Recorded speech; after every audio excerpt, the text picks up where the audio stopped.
At the resting state of the membrane, the sodium and potassium-gated channels are closed. The outside of the cell has a positive net charge with a large quantity of sodium ions, while the inside of the cell has a negative net charge with a lot of potassium ions. The ungated channels, like the sodium-potassium pump, is maintaining resting potential. This is at about negative 70 millivolts. Some outside stimulus causes a few of the sodium channels to open. The flow of sodium ions into the cell depolarizes the membrane.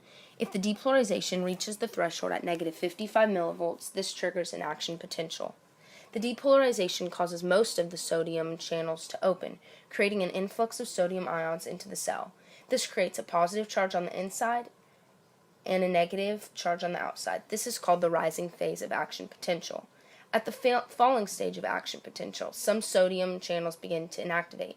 The potassium channels then open, allowing potassium to flow out, which now makes the inside of the cell negative again as it was in before the action potential. The undershoot stage is when the sodium channels all close while a few of the potassium stay open. The potassium begin to close and the sodium become unblocked, still closed, but the pumps return the membrane back to its resting state.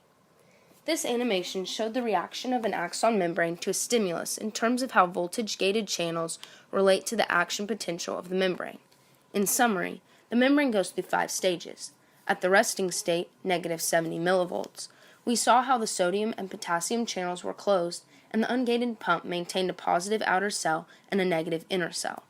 Once the stimulus sent voltage through the membrane, the voltage opened the sodium channels, allowing the flow of sodium into the cell, triggering action potential. The inside of the cell becomes positive while the outside then became negative, which triggers the potassium channels to open. This causes an undershoot stage for the membrane, also known as hyperpolarization, which leads the pumps to return the membrane back to the resting potential. Thank you for watching how voltage-gated ion channels generate action potential of a membrane.